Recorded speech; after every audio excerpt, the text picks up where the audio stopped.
So have you ever wondered what exactly is in the Bible?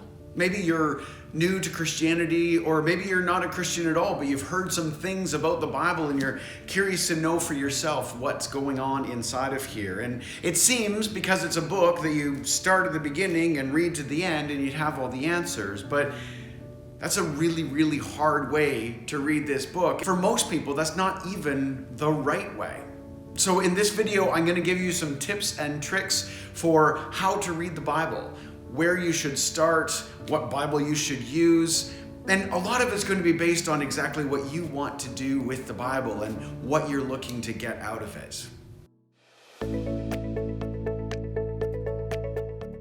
Hi friends, my name is Greg Simpson. I'm a minister in the United Church of Canada. So it's kind of my job to know what goes on inside this book. And I'll admit to you, there's only a couple of times in my life that I've actually read this from front to back. And even when I say that, it's not like I started here and finished there. I was using a reading plan that helped me get through the entire Bible over the course of a year.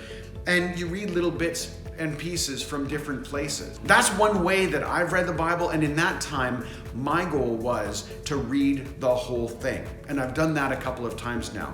It's a lot of work. There's a lot of reading, and you need to dedicate quite a bit of time to do that. But for me, it was very much worth it. What about you?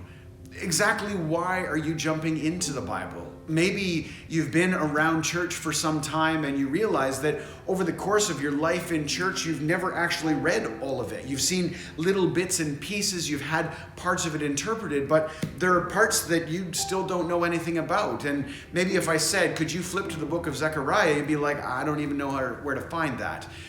That's wonderful. I'm so glad that you are looking to learn a little more. Or maybe you don't know anything about it. It's the first time picking it up. You're being pulled for some reason to pick up a Bible and read it, and you don't even know where to start. And it seems, because it's a book, that you would start at the beginning. But if you go looking, I've got another video on my channel that outlines what exactly is in the Bible. And in that video, I talk about the fact that for the Protestant Bible anyhow, there are 66 different books in here, and they are written by different people, and they're written in different time frames, and they're written in different contexts, and they're written with different audiences and intentions in mind. So it doesn't read like a novel from front to back where there's one constant storyline that continues through. And so because of that, I strongly encourage you to do a little bit of cherry picking. Start at a spot that has meaning to you, has value to you. There are many people who do start at the beginning. It feels natural to start at the book of Genesis. First part of it was written as a poem in the original Hebrew. We don't get much of that poeticness in the English translations, but it's this sweeping tale. And so Genesis actually is not too hard to just pick up and read, but as you get into Exodus and Leviticus, it gets a little bit harder. But there are lots of other places that you can start in the Bible, and it can give you a sense of what maybe the bigger story is, or what some of the things that you're interested in finding, what they might mean. So perhaps, let's use for example that you are a Christian and you want to know more about Jesus. A really great place to start would be any of the four Gospels, and they're the ones that start the New Testament. If you want to find them, you're going to flip to about 2/3 or 3/4 of the way through the Bible, and they start right there. Matthew, Mark, Luke, John. All of them tell the story of Jesus from slightly different lenses. If you just want to get it through it quickly, read Mark. It's the shortest of them. It's sometimes a little bit terse. It's not very flowery. There aren't a lot of extra details, but it's very valuable in getting through the story of Mark. And actually, I've read through the book of Mark on my channel. And so if you want to just sit and listen, you can do that. I think it only takes about an hour and 3/4. I think it's just short of 2 hours long to read through the whole book, but I've got it broken up in chapters so you can jump in wherever you want. I'm going to be reading lots of other books of the Bible that way too, so if you want to listen rather than read for yourself, you can go find those videos on my channel as well. If you're interested to get a little bit deeper into the emotion of the story of Jesus, I would recommend the book of John.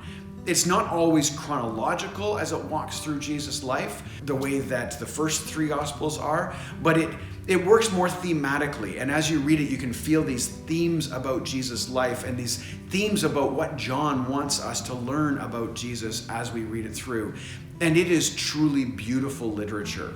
I mean, there are a lot of really beautiful parts of this book. There are good reasons that 2,000 and 3,000 years later, these stories are still available to us. They're still read and shared and recounted by millions, in fact, billions of people around the world, because they're beautiful literature. They're beautiful stories. They have incredibly intense human meaning.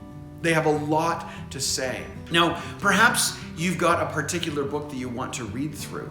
I would suggest, here's another tip, and it's one that I wish maybe I knew a little bit earlier. There are an awful lot of resources online where you can find summaries of books of the Bible. I'm not sure if you've encountered the Bible Project. I'll put a link in the description below.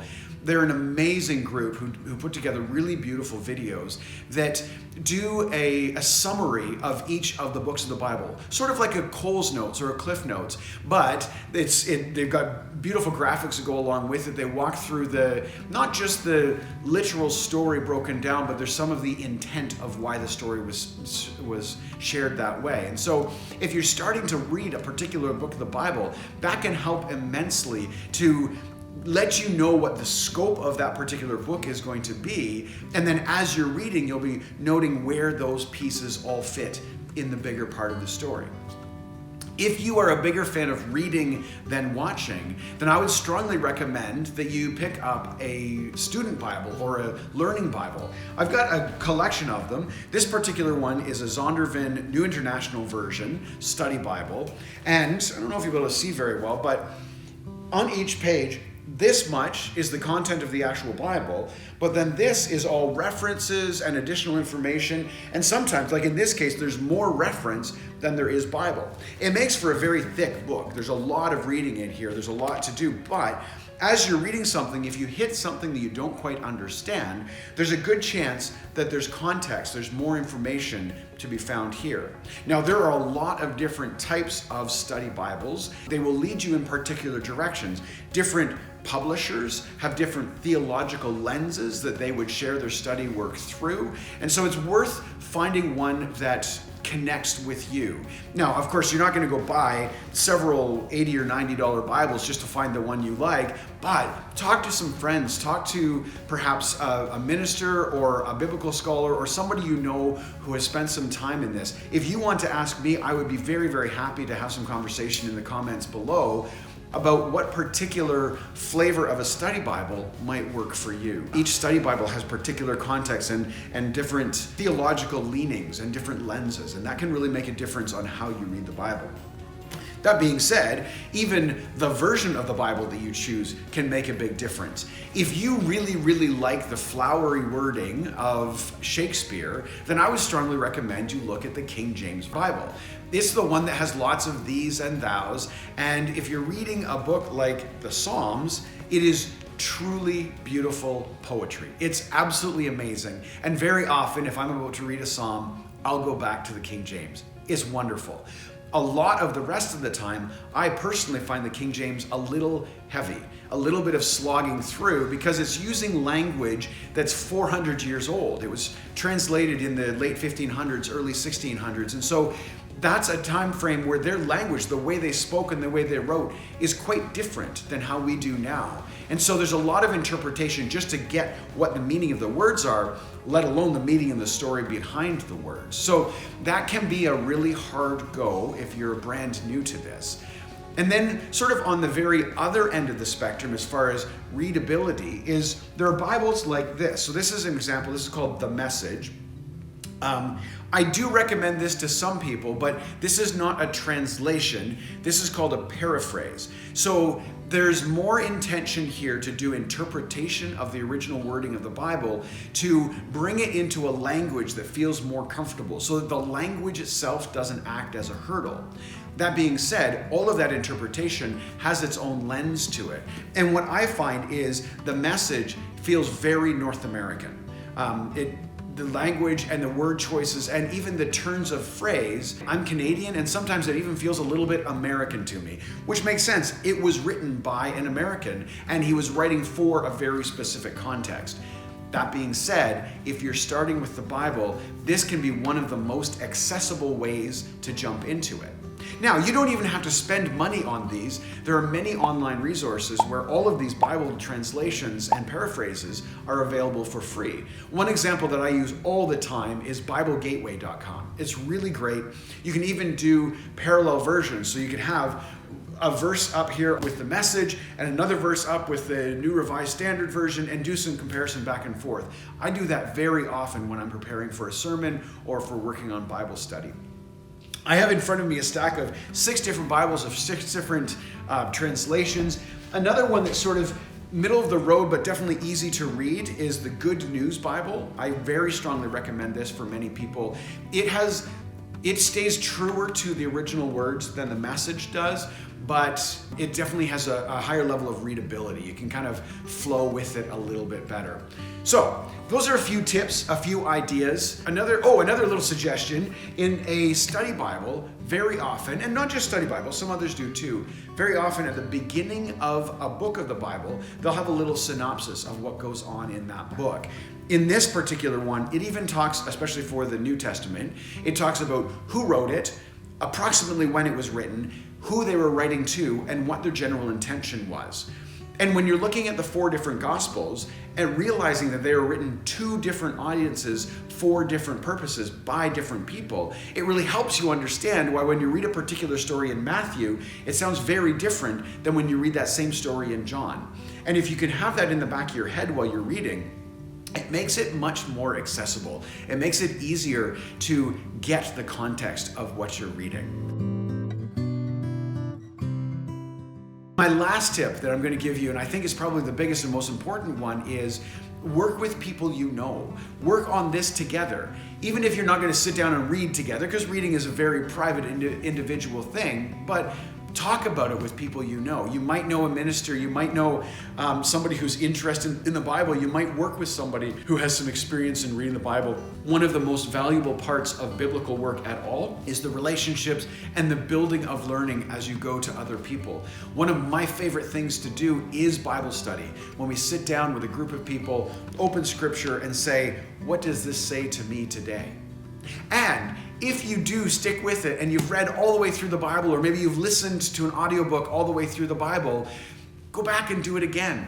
Open up scripture and read that piece again, because I guarantee you that because you've changed since the last time you read that scripture, you will hear or feel something different when you read it. I spend my life opening the pages of this book and reading and finding, and each time I go into scripture, I find something a little bit different. When I'm preparing a sermon for a Sunday morning, very often from a couple of weeks before when I had first done some work till the day before, I've changed enough over 2 or 3 weeks to realize that I need to modify some of what I'm going to say. Or maybe the context of the world has changed enough to make it feel a little bit different. This is one of the reasons that this is referred to as the Living Bible. It is something that moves and breathes and works with us. And when we read it, it is impacting our lives in truly special ways. Thank you so much for watching this video. Stick around if you want to just listen along as I read the Bible, or if you want more tips and tricks and information about what's to be found in here. I love the Bible and I love digging into it, and I love the conversations that we can have as we dig into the Bible together. So I invite you to comment, share. If there's a version of the Bible, a translation, a paraphrase that you really, really like, I would love it if you tell me which one that is and why you like it. I bounce back and forth between about 4 different favorites depending on the day of the week, and I use them in different ways for different purposes as well. So I would love to hear what your favorites are. If you want to be notified when I upload the next video, click subscribe and the little bell beside it, but you already knew all that. If you click like, then I know that you like it, and that's pretty awesome. And YouTube knows too, and they're more likely to give you more content just like this. Thanks so much, friends. I love you all, and I'll see you next time. Bye for now.